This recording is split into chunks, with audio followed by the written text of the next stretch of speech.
Today we're going to be talking about the why of monitoring, and then we're going to talk about tools to monitor the network. There's a fair amount of ground to cover, so let's go ahead and jump into this session. I'm going to begin with the why of network monitoring. How do you know what is going on in your network? Is it healthy or is it about to crash?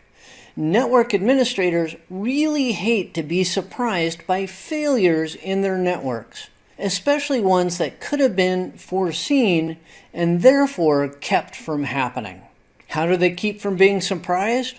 Well, they enact a plethora of procedures and tools to monitor their networks and to keep track of how those networks are behaving. They do this to reduce the surprise element. Now that we've covered the why of network monitoring, let's talk about tools that you can use to monitor the network. One of the main tools that network administrators use to monitor their networks are log files. All operating systems offer a means of viewing events that occur to that specific machine. That also includes networking equipment. There have been some applications that have been developed to monitor systems and networks that also generate log files, among other actions that they can take. Log files can be used to help pinpoint when a problem occurred and to help narrow down the possible causes of that problem. Log files can also be used to help create a baseline of network behavior so that you know what to expect from your network. Log files can usually be classified as being systems logs, general logs, or history logs. As a general rule, log files are an after-the-fact means of monitoring the network, and they're not very good at real-time analysis. That's partially due to the sheer amount of information that log files can generate. It's just too difficult to keep track of that in real time. Now let's talk about some specific logging tools that you can use. The first one that I'm going to talk about is Event Viewer. It's not really a log file in itself. It comes with Windows Server and most other Windows operating systems, and this tool can be used to review Windows log files. The most important log files that you can view from Event Viewer are application, security, and systems logs. Application logs contain events that are triggered by the actions of an application. For example, if you have Live Update enabled, it will create log entries based on actions taken by Live Update. Then there are security logs. These contain events that are triggered by security events. For example, some logs are created for successful and unsuccessful logon attempts. Then there are systems logs. These contain events triggered by Windows systems components. For example, it will create an entry for when a driver starts or fails to start. In either situation, a log entry will be created. Now let's talk about a non-Microsoft log, and that would be syslog. Syslog was developed in the 1980s, and it provides devices that normally would not be able to communicate with a means of delivering performance and problem information to systems administrators.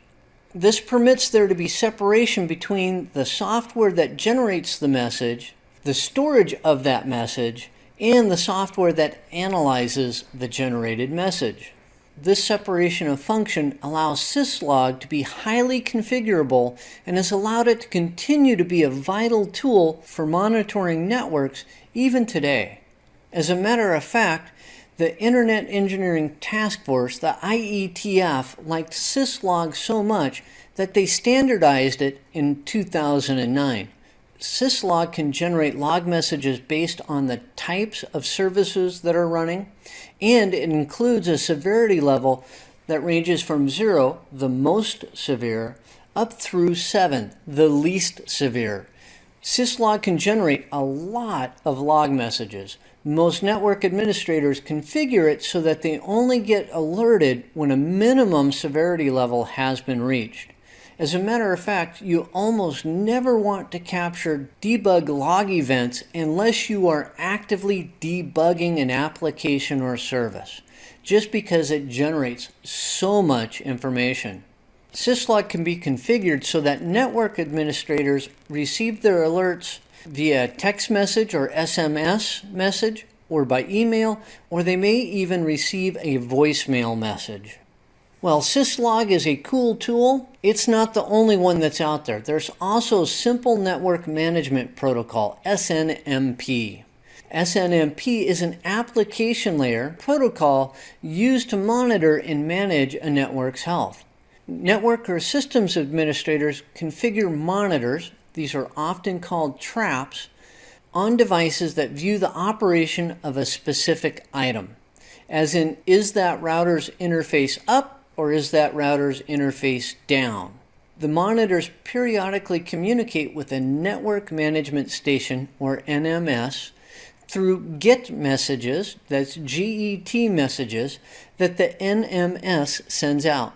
The response from the monitors is stored in a management information base, or MIB, which is a type of log file. The administrator can custom configure the monitors with set messages sent from the network management station. When an event occurs, as in the interface goes down, the trap is tripped and the event is logged. SNMP, just like Syslog, can be configured to just log the event, or it can be configured to contact the network administrator. SNMP gives network and systems administrators the ability to provide more real-time monitoring of a network's performance and health. Then there's Security Information and Event Management, SIEM. It's a term for software products and services that combine Security Information Management, or SIM, and Security Event Management, SEM. SIEM may be provided by a software package, a network appliance, or as a third-party cloud service. It is used as a means of monitoring and providing real-time analysis of security alerts. That is an example of the Security Event Management function, the SIEM function. It can also be used as a tool to analyze long-term data in log files. That's an example of the SIEM function, or the Security Information Management function. SIEM can be highly configured to the needs of the individual network. Now that concludes this session on Network Monitoring Part 1. I talked about the why of network monitoring, and then I briefly touched on some tools for monitoring the network. Today we're going to be talking about active network monitoring tools. Then I'm going to move on to wireless monitoring tools, and we're going to conclude with environmental monitoring. We have a fair amount of ground to cover, not a whole lot of time, so let's go ahead and begin this session. Of course, I'm going to begin by talking about active network monitoring tools. Port scanners are used to scan a network for open ports and protocols. The information that a port scanner gathers is vital information if you want to harden the network. Port scanners are a great method of finding vulnerabilities in the network infrastructure, allowing the network administrator to plug those vulnerabilities before they become a security breach. I do have to issue a word of caution. You should only use a port scanner on a network or system that you are authorized to scan.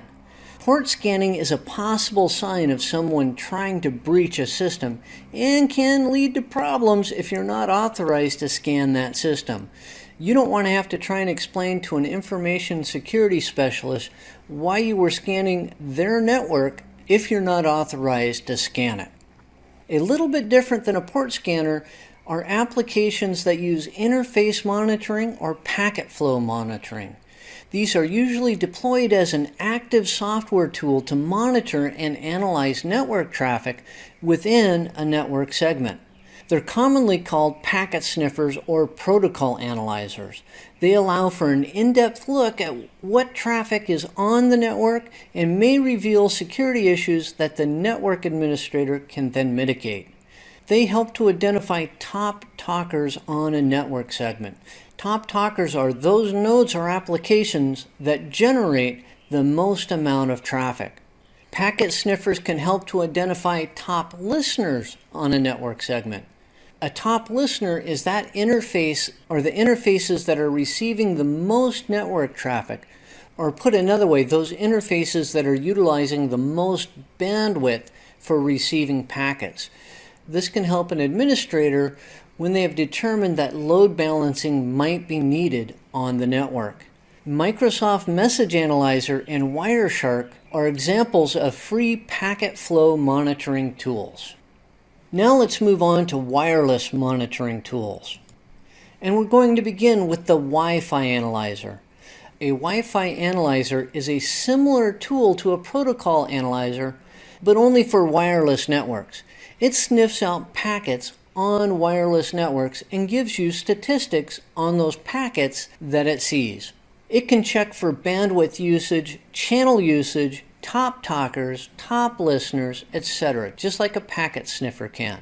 Wi-Fi analyzers can also identify networks by passively scanning the radio frequencies to determine where traffic is coming from. Given enough time, a Wi-Fi analyzer can also identify hidden networks, or those that you don't know about. A Wi-Fi analyzer can also infer non-beaconing networks based on data traffic over the radio frequencies. They may not be able to discover the SSID, but they can tell the network administrator that something is passing traffic there. Another type of wireless monitoring tool are wireless survey tools. They're most commonly used as a design tool for setting up high-quality wireless networks. When used in conjunction with mapping tools, the survey tools can help to establish the required amount of access points to get the proper amount of coverage, the ideal antenna placement, and the optimum amount of channel overlap. Wireless survey tools can also help to identify possible sources of radio frequency interference, or RFI. Wireless survey tools are often used to eliminate wireless network performance and security issues before they ever have a chance to occur. Let's move on to environmental monitoring. A network's health can be affected by more than just a network interface failing or a possible security breach. Network and systems administrators also need to be concerned about environmental factors. Some of those factors include the quality and quantity of electrical power being supplied to their equipment, and the amount of heat in the rooms that equipment is kept, and also with that, the humidity level. Power monitoring tools are systems and tools that can be used to evaluate the amount of and the quality of the electrical power being delivered to the system. They're often deployed with or alongside an uninterruptible power supply, or UPS. The monitor will issue an alert when an issue with electrical power has been identified, giving the network or system administrator a chance to rectify the problem before any equipment has been damaged. All electrical components are designed to operate within a specific heat range. Not only are they designed to operate within that heat range, but all electrical equipment will generate some heat while they're in operation. And the harder that equipment works, the more heat they will generate. This is where heat monitors come into play. The heat monitor allows an administrator to control the temperature levels before they become an issue. Humidity is another item that network administrators need to keep in mind. Too little humidity increases the risk of electrostatic discharge, or ESD, but too much humidity increases the risk of condensation on equipment, and your electrical components do not like that condensation. Humidity monitors allow administrators the ability to control the humidity level through the proper means before it becomes an issue. Now that concludes this session on Network Monitoring Part 2. I talked about active network monitoring tools, then I moved on to some wireless monitoring tools, and I concluded with a brief discussion on environmental monitoring.